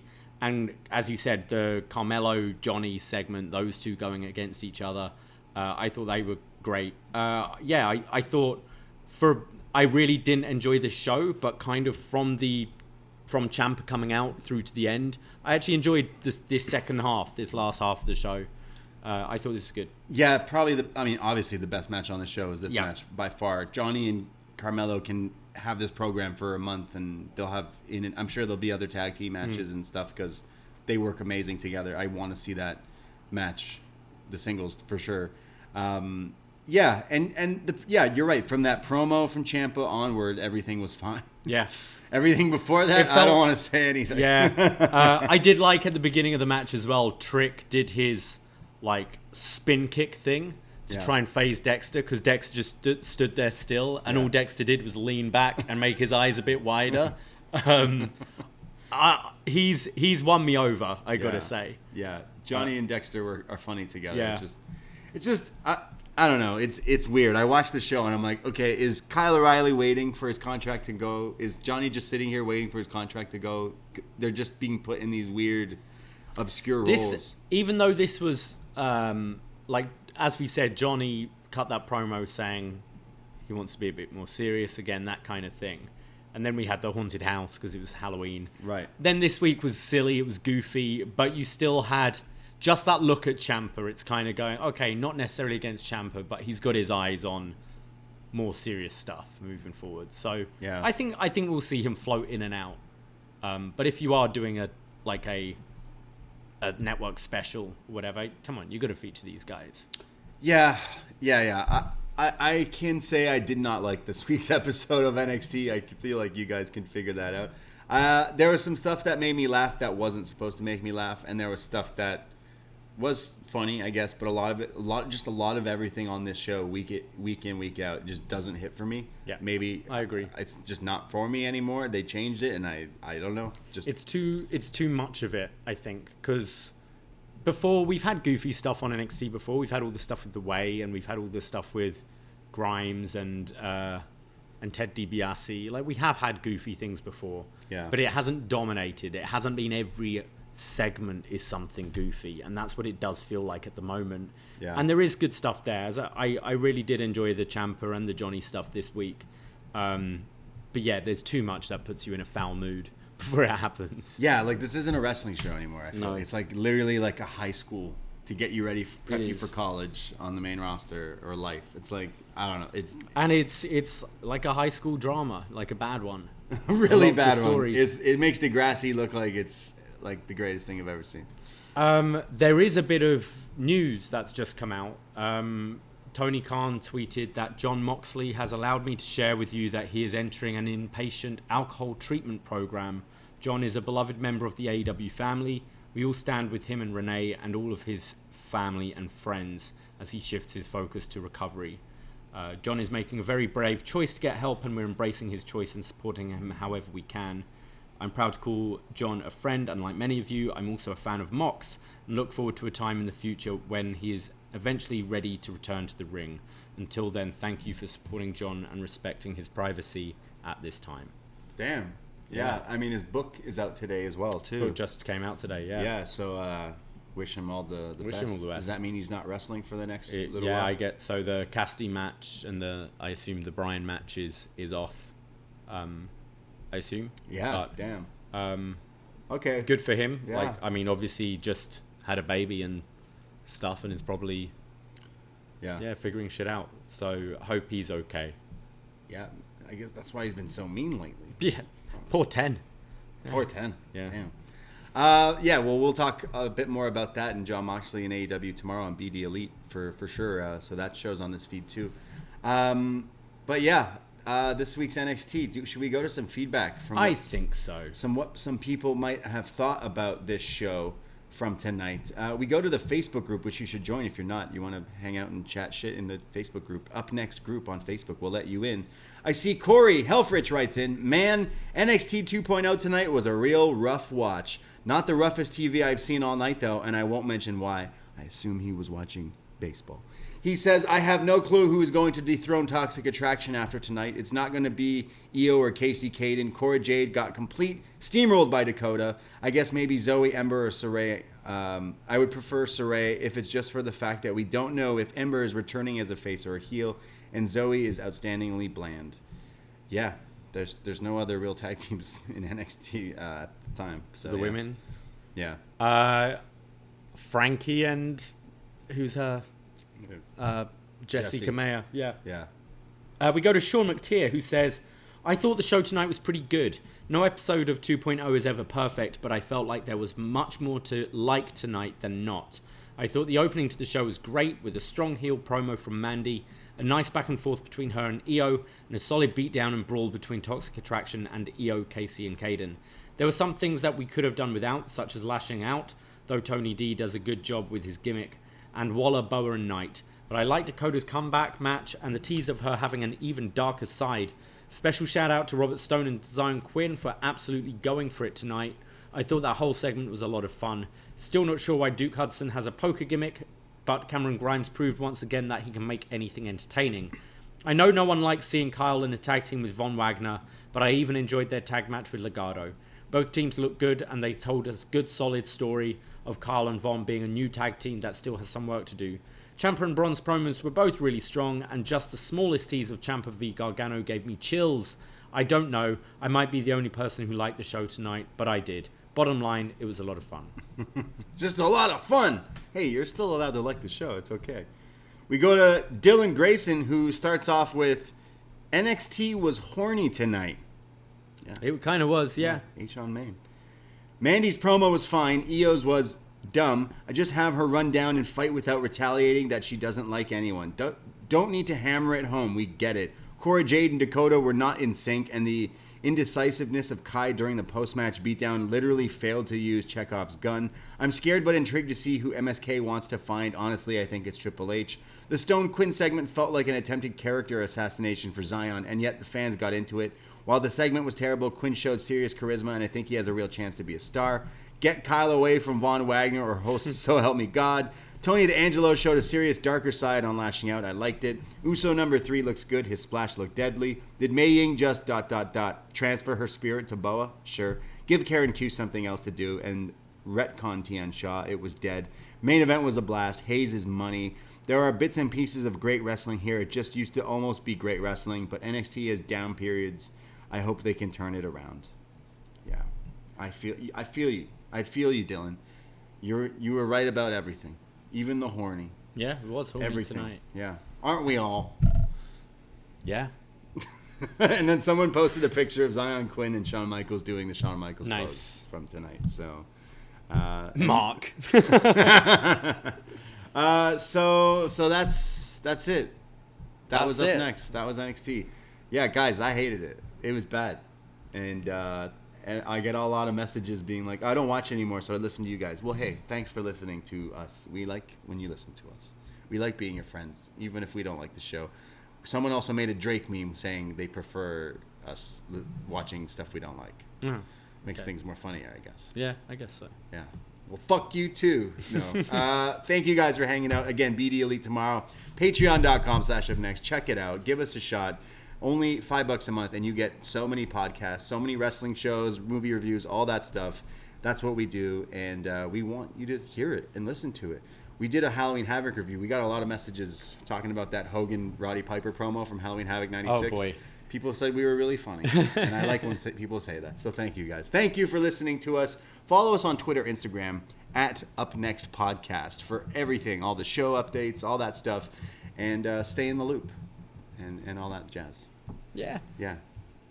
So that's it. That's it. I myself, Braden Herrington. I'm on Twitter, Instagram. I am @TheBrady. And you can find me @Davie Portman.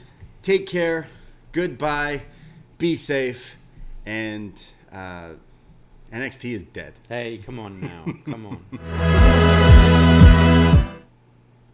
Make sure you have a good time. Let me try that again. Make sure you have a good time. Good night. Oh, good night? Night. Make sure you have a good time. All right, bye. Ahoy!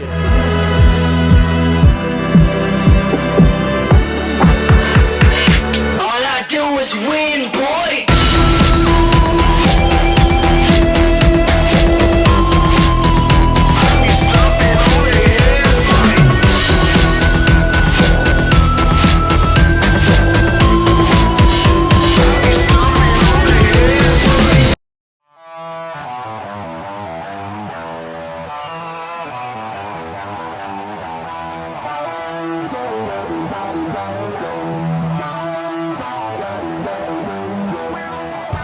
First time in a long time, but back like I never left. Taking these things as it comes, you know me, I don't read ahead. Watch me burn down everything, BDE on the TV set. When I'm in control on the road, you could never really know what's up next.